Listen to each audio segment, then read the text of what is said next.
उन 100 कुओं में से पहला कुआं है जिन्हें हम इस वीडियो में बनाने वाले हैं। पानी पानी! पानी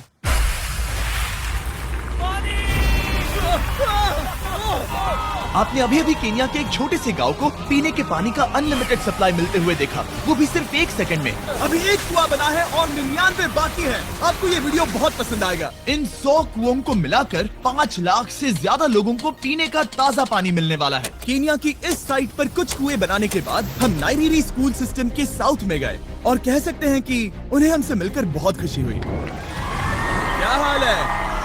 मैंने ऐसा नहीं सोचा था। स्वागत के लिए शुक्रिया।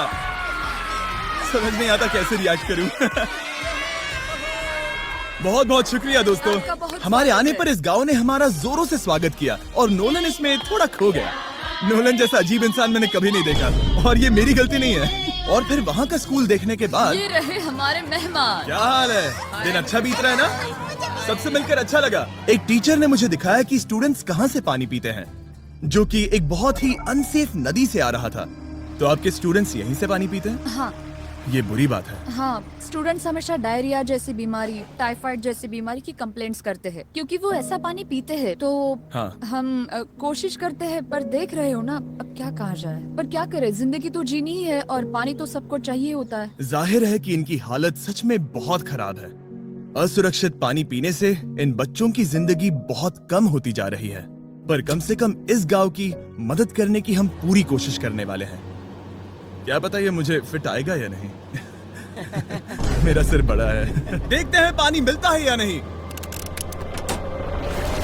ओह, ओह। बारिश हो रही है, क्या नजारा है। पानी जमीन से बाहर आने के बाद उसे ऐसे बैरल्स में इकट्ठा किया गया और बैरल्स को वाटर टावर्स पर लगाने के बाद आसपास के गांव के लोगों के पास सिर्फ पीने के लिए साफ पानी ही नहीं था, पर एक प्रेशराइज्ड वाटर सोर्स भी था, जिसका मतलब है कि लॉन्ड्री के लिए सुरक्षित पानी भी मिलेगा। और खींचो। मुझे बताओ ये नोलन की मॉम से कितना हैवी है?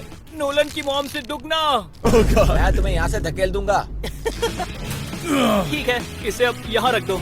हमने केनिया में और 20 कुएं बनाए और उसके बाद इसके जूते में भी कुआं डोंट है वरी, क्या? मेरे दूसरे जूते में भी पानी है। मैं बताता हूँ कि हमने ये 29 कुएं कैसे बनाए। इस विशाल सी ड्रिल से जमीन में सैकड़ों फीट गहरा गड्ढा किया, वो भी पॉल्यूटेड सोर्सेज से होकर सीधे विशाल से पीने लायक पानी तक। उसके बाद हमने पाइप्स इंस्टॉल किए ताकि लोग पूरे अफ्रीका में इन हैंड पंप से पानी ले सके, और नाइरीरी में भी। इसे टेस्ट करके देखते हैं।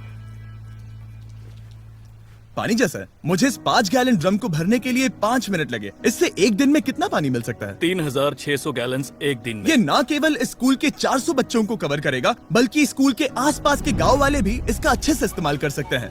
पानी के लिए शुक्रिया आपका। कोई बात नहीं। ये पंप नॉन स्टॉप 30 सालों तक चल सकता है।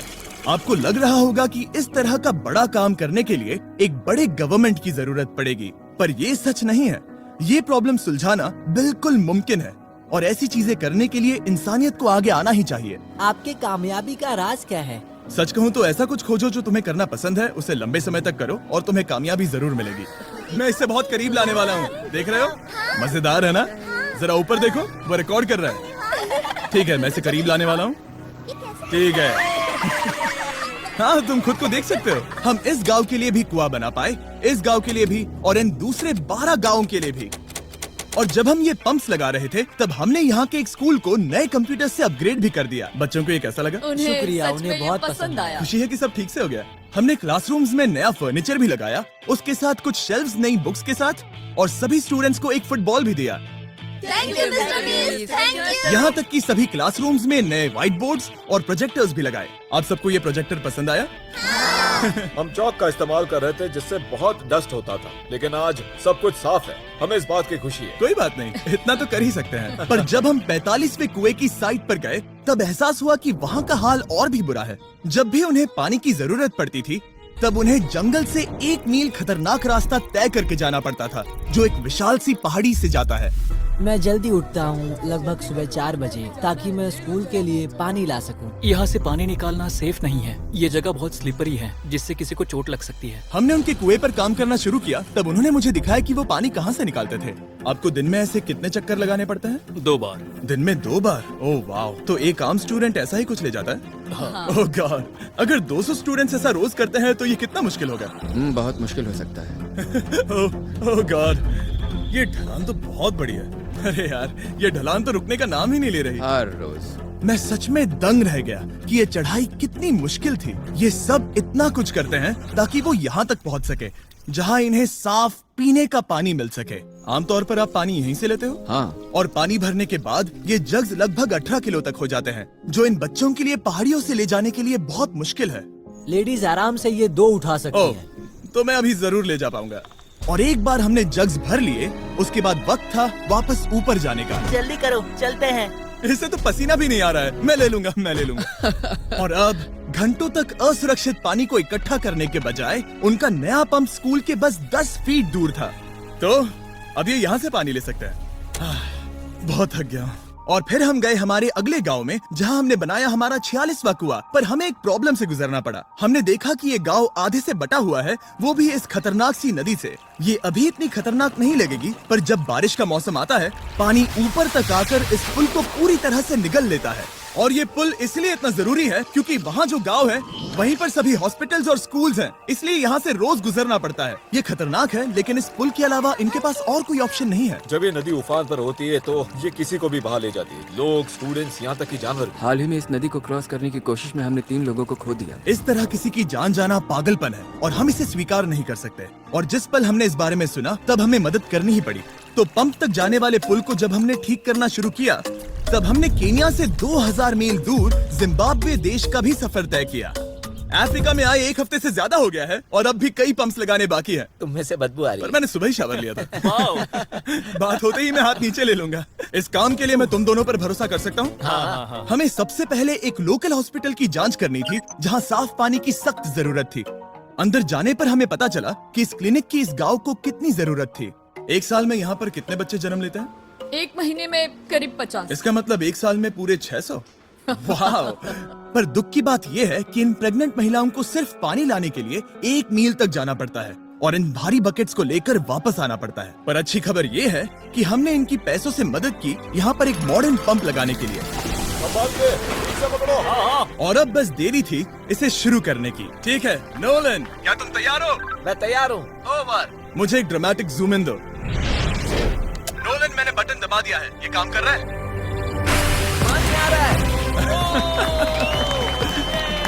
आप जाकर चेक करना चाहेंगे? हाँ। वहाँ पर? हाँ, चलो चलिए, चलते हैं। लोगों को पानी मिलता देख मुझे आखिर बहुत अच्छा खुशी हो पानी रही मिल है। गया। ये सच में कमाल की बात है। हमारा नोलन एक प्रोफेशनल डांसर है। हाँ। यकीन नहीं हो रहा, मैं डांस कर रहा हूँ। वो कर क्या रहा है?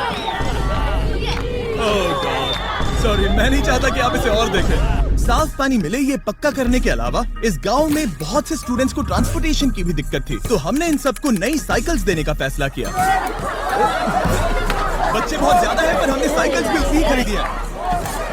सच बताऊं तो मुझे साइकिल चलाना नहीं आता। जिमी को सिर्फ साइकिल देना आता है। कभी इसे चलाना नहीं सीखा। तो चलो हम एक रेस लगाते हैं। 3, 2, 1, गो!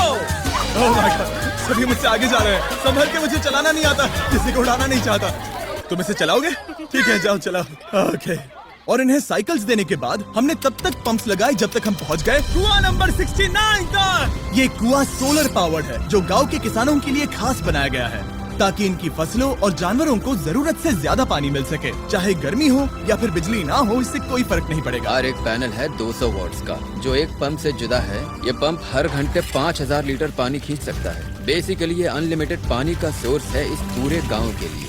ये बहुत बढ़िया है। और जिम्बाब्वे छोड़ने के बाद हम चाहते थे कि अफ्रीका की सभी कम्युनिटीज को पानी मिलता रहे, इसलिए हमने और कुछ पंप्स बनाए युगांडा में, सोमालिया में और कैमरून में। कैमरून में हमने क्या क्या किया ये देखने के लिए फिलैंथ्रोपी चैनल पर हम जल्द ही एक वीडियो अपलोड करने वाले हैं। इन गाँव में वक्त बिताने पर मुझे एहसास हुआ कि पंप्स लगाना कितना जरूरी होता है, कैसे ये खेती को पानी देते हैं, भूखी भक्ति सकते हैं, कैसे ये हॉस्पिटल्स को साफ सुथरा रखते हैं और सबसे जरूरी कैसे ये आने वाले पीढ़ी के बच्चों के लिए लंबी और हेल्दी जिंदगी जीने में मदद करते हैं और इससे कम्युनिटीज का भविष्य भी सेफ हम होता है। बहुत समय से इंतजार कर रहे हैं साफ पानी के लिए। Water is life. और कुछ लोकल लोगों की मदद से हमने आखिरकार ये पुल पूरा कर ही लिया, जिसे ये कम्युनिटी अगले 100 सालों तक इस्तेमाल कर सकती है। कई जिंदगियां बचेगी, परिवार एक साथ आएंगे, परेशानियां चली जाएंगी। इस वीडियो में हमने जो 100 पंप्स लगाए हैं वो कई जिंदगियां बदल देंगी, पर ये काफी नहीं है। इसीलिए मैं चाहता हूं कि आप जाने से पहले beachphilanthropy.org/wells पर जाएं और मुमकिन हो तो पैसे डोनेट करें। मैं सच कह रहा हूं, हमें इस वीडियो से एक पैसे का भी फायदा नहीं हो रहा है। इस वीडियो से जितने भी पैसे आएंगे वो 100% इन पंप्स को बनाने में खर्च होंगे, वो भी पूरी दुनिया में। पता है ये अजीब है कि एक यूट्यूबर को ये सब करना पड़ रहा है, पर किसी को तो करना ही होगा। अगर कोई नहीं करेगा तो हम ये करेंगे ही। आप देख सकते हैं इस काम से कई कम्युनिटीज की जिंदगियां बदल रही हैं।